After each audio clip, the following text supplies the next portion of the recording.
episode 12. Episode 12. Go. Stand by Nicoletta, please. And Nicoletta, go. Hola, ciao, a tutti. Okay, the new. Hola, everybody, for JigSaw. No, JigJaw, you bloody idiot. Right. Welcome. Now, I've started this. And I think yesterday, I sounded a bit quiet, but actually, I thought maybe yesterday's one, episode 11, was entirely rubbish and nobody would ever listen again. But weirdly, some of my friends have messaged to say, weirdly, one of their favourites. So maybe that's because I wasn't speaking very much and doing the JigSaw. I think that was more the case. I think actually what happened there was those where this ridge is driving them up the wall, and the JigSaw's not getting done. I think actually because I did actually look like I cared about the JigSaw yesterday, that made everybody's lives much more pleasing. I do have one of the whippets mooching around. She could do anything, it seems. Not the one that jumped up. I was laughing about that the other day because I can't remember what episode it was that Phwrooooaaaar jumped up. But the absolute irony of that is that dog, I have to lift her up and down into the car, out of her bed. She can't do anything. She's so old. Do you know what I mean? Oh, make sure I'm in camera, Jim. Make sure you're in camera. She's actually incapable of doing very much because she's so old, and yet she suddenly managed to skip up with quite a lot of, Oh, now hang on, is that right? Might be. Not sure. That piece. Not sure. Anyway, I hope you're all well. She's now going around all the IKEA bags in here now. I've made another grand mistake as well of not. I sort of need to go for a wee, but I didn't do that before I came out, so I thought, sorry, it's only half an hour, I can wait.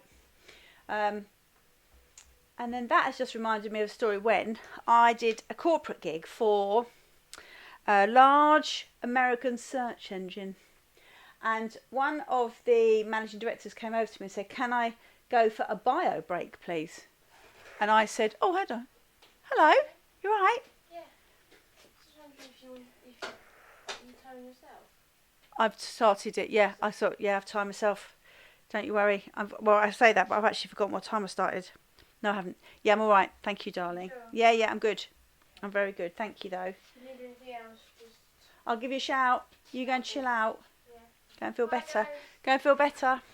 Will do. Love you. So, yeah, he said, can I go for a bio break? And I said, if you mean can I go to the toilet, yes, you can. But if you ever say bio break to me again, I said, no, you can't. And he was a bit younger than me, but not very much younger. And I said, have you, because he was actually European, but had lived in Silicon Valley for a while. I said, look, obviously, if you live in Silicon Valley, you go to work on a micro scooter, do you? Totally judging him. He nodded coyly. I said, have you ever done inline skates? And he said, mm-hmm. I said, right. I said, well, you're in Europe now. I said, you're in Europe. So you can go for a wee or you can go to the bathroom, but you never say bio break and you never come towards me on a pair of inline skates or a micro scooter, right? So, and he was brilliant. Fortunately, he laughed with me rather than got me taken off the project. So that's good. Now, I've had quite a few emails. Slurp of tea, hang on. Obviously, I've had my notes from Zoe, who Zoe's the one who's actually a fiancé now, and her fiancé, Ollie, has finally paid me back at Words for Friends because he felt the pressure. Well, actually, I think she nagged him, which is quite right. But Zoe, who told me that I wasn't a natural JigSaw person, has messaged to say that yesterday's was nice. So that's good. I've also had an email from Nathan in Australia, in Sydney. And he's got a few questions which I need to answer because I've left them out for a while, erroneously. So he says, I didn't know Darren had a fringe. How has this happened? Well, I think I might have led you a merry dance there because Darren had the biggest fringe any of us knew. It was legendary, wasn't it, Daz?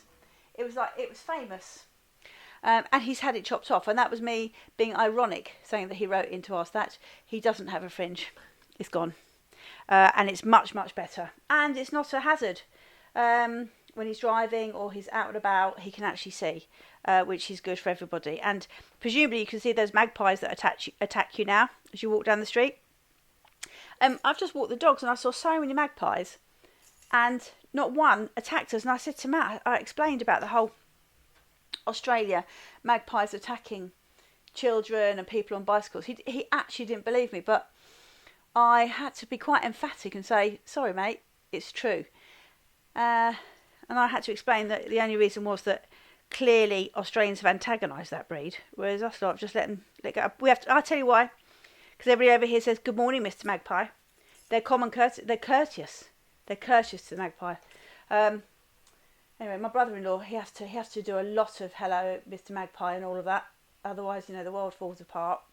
And down here, there's quite a lot in one area, so it's quite busy. I'm just not convinced of that bit. Not convinced. Going to go in. Anyway, we'll come back to that. Right, so Nathan has informed me that the violet crumble is the Australian sweet that made everybody in the place we were working go absolutely lose their minds when someone brought them over. Violet crumble. They look like a joke. They look like a joke sweet. They look like a joke. But they seem to enjoy it. Also, Nathan. So, Steve, this is for you. Steve, this is for you. So, Nathan, who's also Australian, like yourself, has asked what he's actually said scummos, but they're scunnos. And you're going to have to explain that because I know you said they're budgie smugglers. But basically, you're native Australians, and I know that you have said different regions have different sort of words for budgie smugglers. But I think you all need to talk to each other more because it's ridiculous that an old Essex woman in a shed in Essex is trying to explain to you your common colloquial language. So maybe you should all speak to each other about that. Get your terms right, okay? So, and also Nathan says he only wears Speedos or budgie smugglers. Well, that's an image that's going to haunt my dinner time. Also, don't tell Nadine because she killed 2 budgies. Right, so Dwayne has messaged. He's messaged thrice. So, first of all, I don't know if you listened. I only say this because I was looking at ones people have listened to. And really bizarrely, everybody's not listening to each one in turn. They're jumping around. So some people have never listened to one episode, which, considering this doesn't make sense as I'm saying it, imagine the emotional nonsense that you must be feeling if you're coming in and out and hearing these names. And Steve with his giant purple cape, and then he's wrapped in a Union Jack the next day. Well, maybe that's why people aren't listening after the first one. Anyway, so Dwayne has messaged, right? And he was in relation to, he emailed me about what car I would like, right? And I said, I don't care really now. The whole coronavirus lockdown thing has made me feel very different about it. I said all that, right? But actually it turns out I might be lying because he said to me, hi Julia, he's forgot, well he does say common courtesy, but he just goes, hi Julia, bit cash. Hope you're having a good Friday. Sorry, that's the wrong bank holiday. Good VE day. VE day. VE day. I thought that your dog's appearance in episode 10 was comedy gold.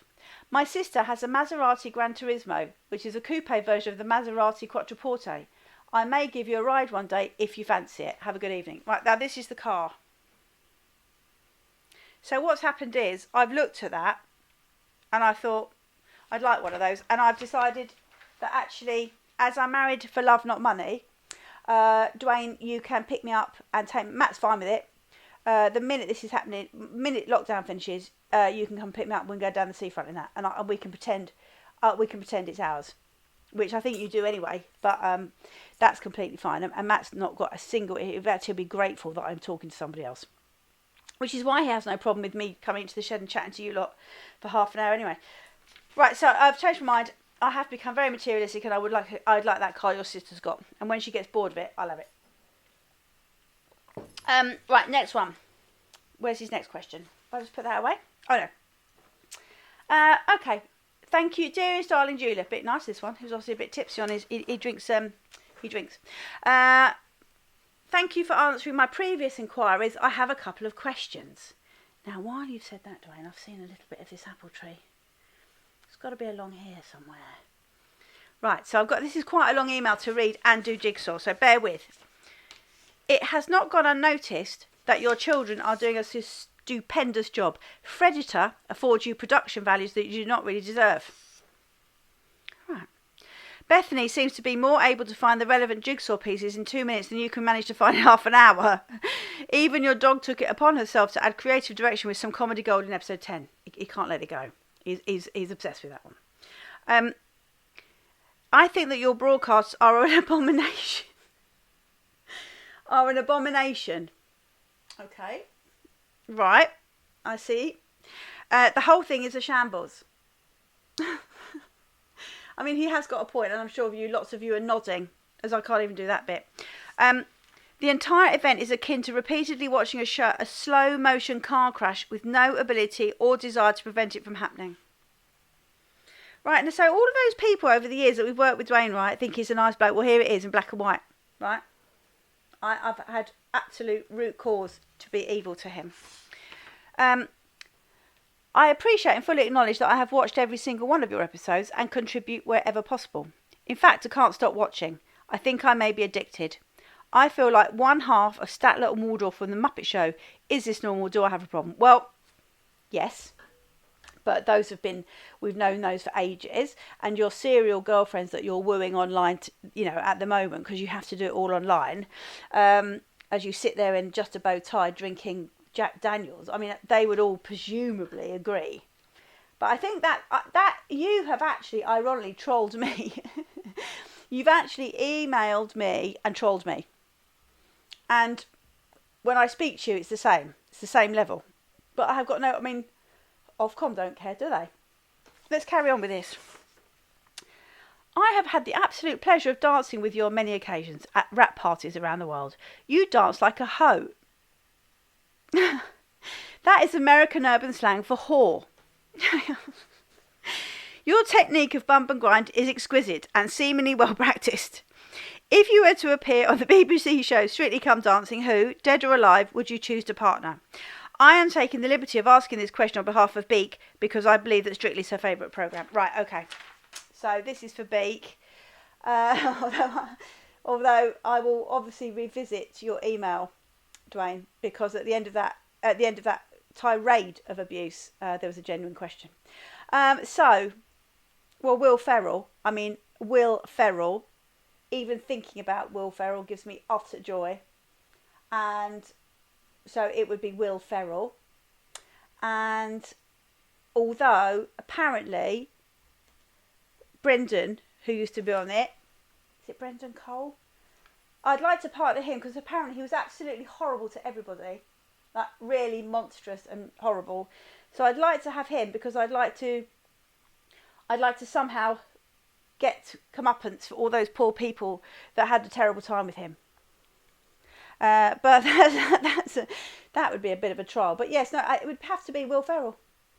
Actually, because I love him. Right, here's another one. I'm sorry to go on, but Dwayne has emailed quite prolifically, and I have said ask me any questions in this, and he really is. He's asking me a lot. He said, "Dearest Andrea, I have a quick question." Okay, so I might be able to do a bit more jigsaw on this one. As you know, Hilary and Bianca are from Vancouver in the Canady. When we first met in a misguided effort to impress him with my knowledge of the great outdoors, I imparted this well-established fact. And he goes into speech marks now. If you are ever approached by a black bear in the wild, you should curl up into a ball, make yourself as small as possible, and stay very still. On the other hand, if you were to happen across a brown bear, then you should wave your arms about, make yourself appear as big and as menacing as possible whilst making lots of noise. End of speech marks, right? But that could be the other way round. Unfortunately, I generally could not remember which actions actually apply to which bear, and I still can't be sure.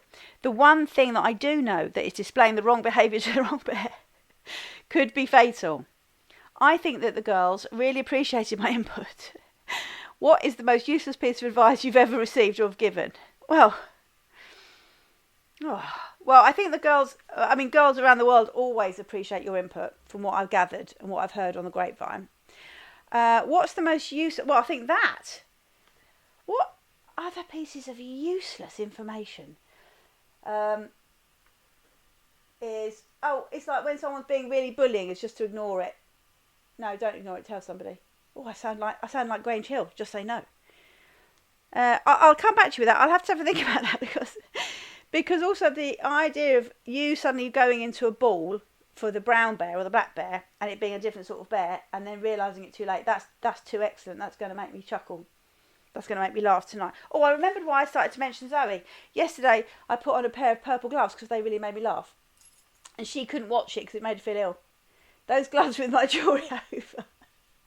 The jewellery over the gloves I knew was weird, but I thought it was funny. But it apparently, it actually disabled Zoe from watching it. Maybe others have felt the same.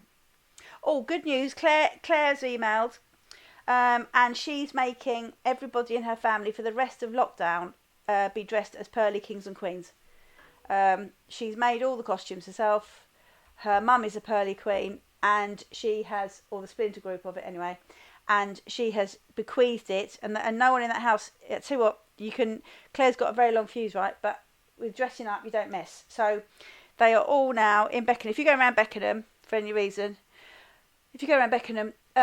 have a look. If you see a pearly king and queen, that is Claire and that's Jared. And he's doing it because he loves her, not because he well, I don't know, actually. He might be doing it because he also has a yearning. Lisa of Liverpool, previously of Liverpool, aka Great Sankey.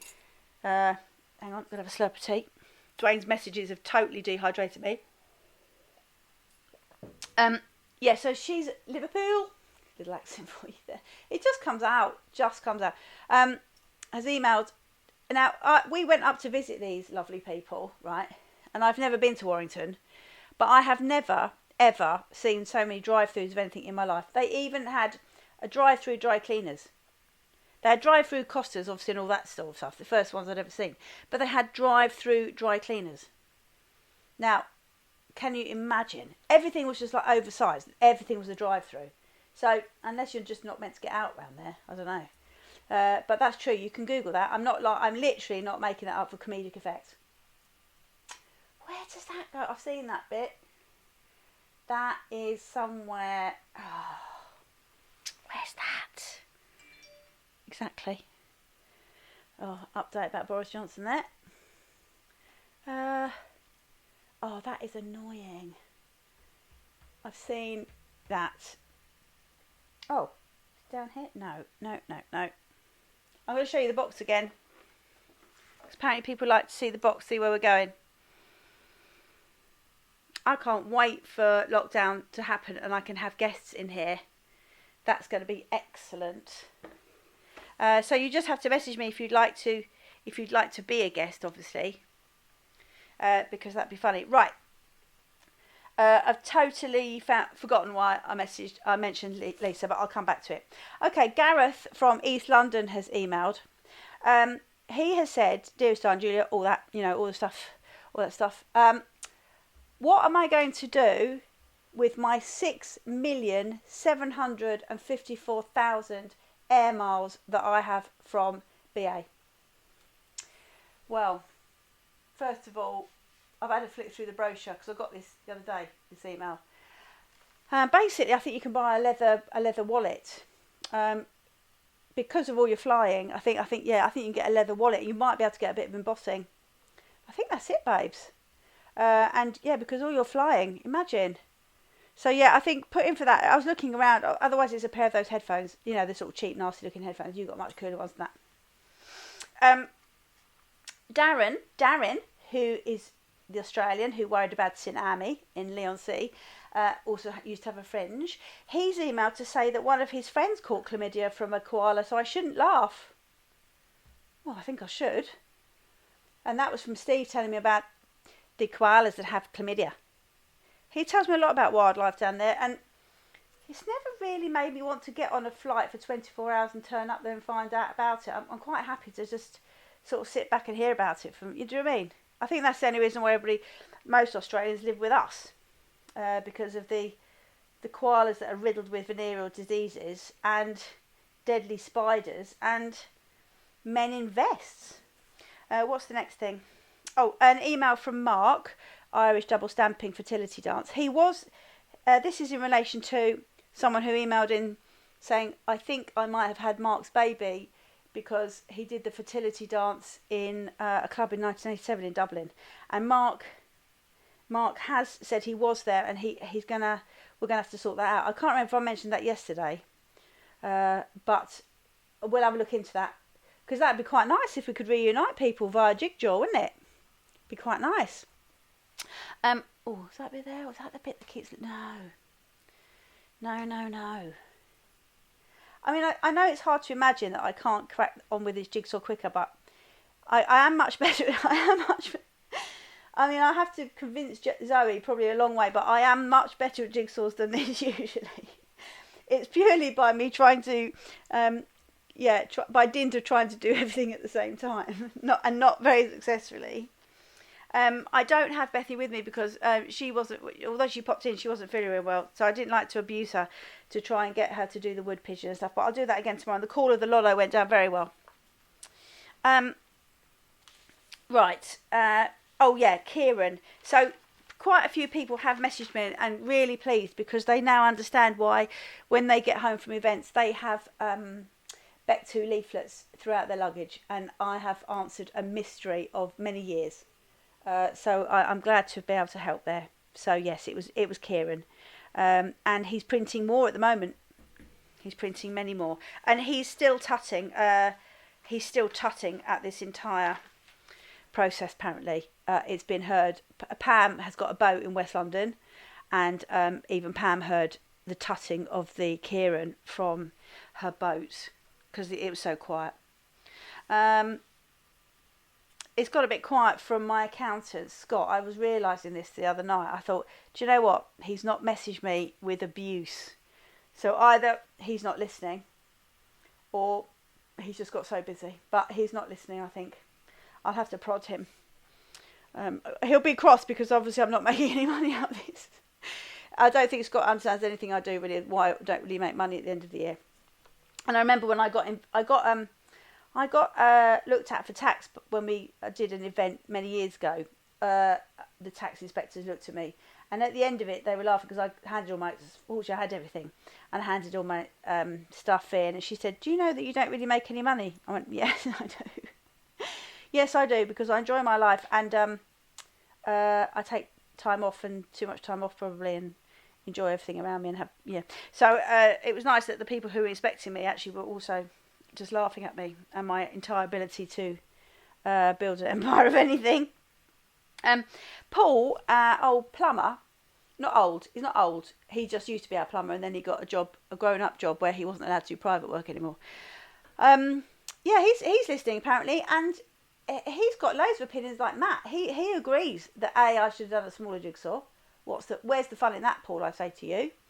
And also, he had a couple of other comments. He said, "Have I got a production crew?" Hopefully he was being ironic, because I think if anybody with any sort of sense can see from this absolute debacle that even that, do you know what I mean? Look at that. I'm trying to resolve that. I'm trying to subliminally mention to Matt that we should, he could help me out here, but he doesn't listen to these or care, so that's quite difficult. Heidi has messaged from around the corner, and Mike, she would like to come and smell your kimchi when she can.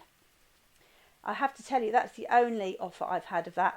I know you offered if I wanted to come and smell your kimchi, but I no. But Heidi, I mean, I think she's been in for quite a while now, so maybe she's gone mad. Just so you know, I know a few people have asked, is gin still being delivered to the lady down the road in London via Pete? And yes, and also what's brilliant is her name is Gillian. So Gillian the gin. I love alliteration, and I think everybody should do it. And I'm slightly obsessed with it. And if ever I can get alliteration in, I will absolutely do it. Now look, these books. I like these books. Can I have to give me a second, please? Is that a? Can you see that? Right, this little bad boy here. I think must go along here. But oh where, oh where, oh where?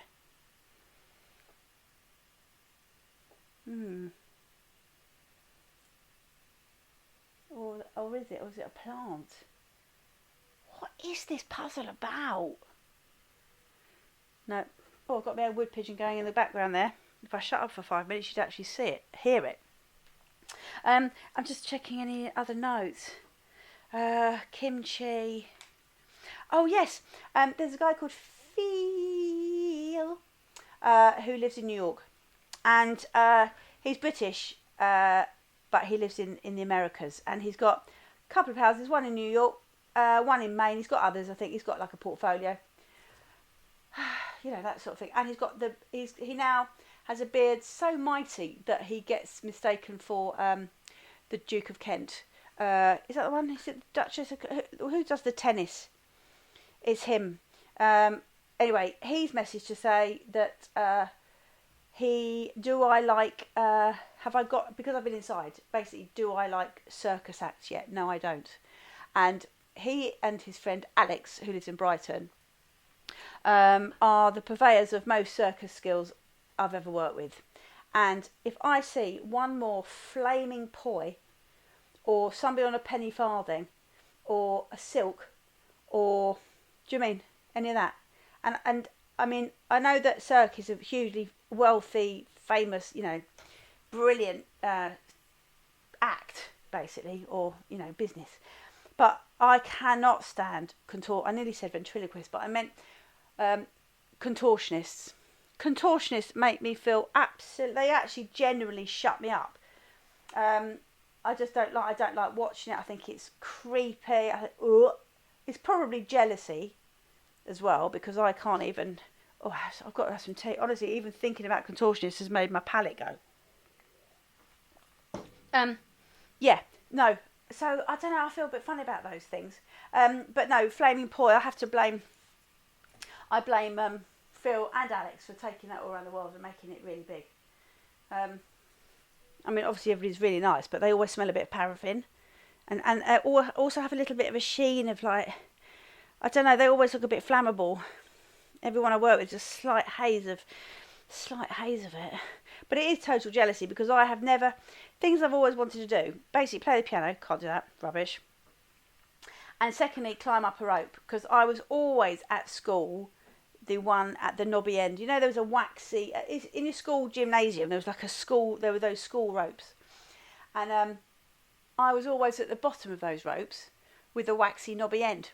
And I used to, everybody was whipping up them like little chimps, and I was always at the bottom. So probably my whole loathing of watching all that and watching rehearsals with it is utter unmitigated jealousy. Oh, great. Unmitigated jealousy. That's a very rewarding thing to, where's that? It's more red. Red. There's because here we go. That's it. Here we go. Down here near me, there's a shop on the industrial estate near the big Sainsbury's. There's an emporium called bigclobber.com. Now you can Google it. I'm not lying. It's called bigclobber.com, and it basically does plus size of everything. It takes you to. I mean, I bought a pair of. I saw this pair of dungarees and I said, "Oh, these are brilliant. I'll try this on." The guy said they're a bit big. I said, "No, they're great. I like them baggy." Honestly, God, he laughed so much. Literally, and I am not Simone the tapeworm, right? But literally could have fitted 8 people in. And I came out and said, right, I see your point now. Anyway, that sort of size, right? Anyway, I drove past there the other day and I thought, they are going to, once this lockdown finishes, they are going to clean up, because nobody will be able to fit in their clothes. They're the best amount of elastication in the world, and everything will fit. So I think once that opens, they're the retail industry to be in. And when Darren came over, stayed with us for a bit, he was going on a cruise, and my mum took him shopping, and she went, right, Darren, she said, make sure you buy the buffet waist. She goes, he said, what's the buffet waist? On a cruise, buffet waist, because you eat so much, you need a buffet waist. You need a waist that moves with you. So basically, because he was going away for, I can't remember how many weeks he was going, all around Europe, he bought these trousers and these shorts that had these sort of adaptable waists, so that you can eat as much as you cocking like. You can eat all day, every day on there. And it doesn't matter, because your trousers move with you. Nothing feels tight. Genius. Talking to Nanny, she got her Cravendale milk. Also, I tell you what happened. I remembered to do the lotto finally. I did the lotto for her, and she cocking didn't win. I think it's more annoying than actually not doing it. No, it isn't, because the thought of that lotto happening and coming up with the numbers. And actually, I was talking to a dear friend today, and we were laughing because we do the postcode lottery. Anything at the moment, even scratch cards would be fun.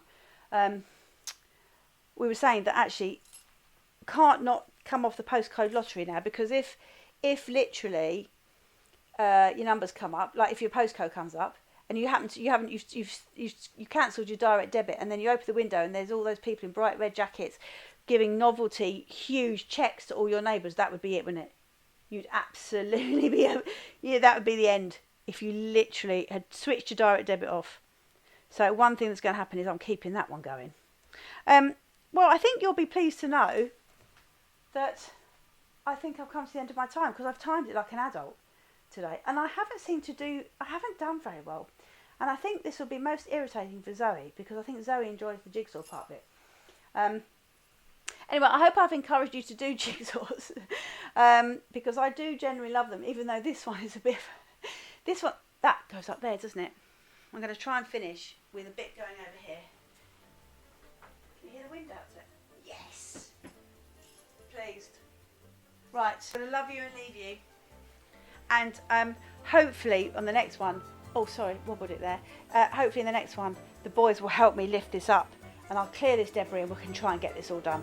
I love you, stay well, wet wipe everywhere, and may all your loved ones smell of Dettol. Bye!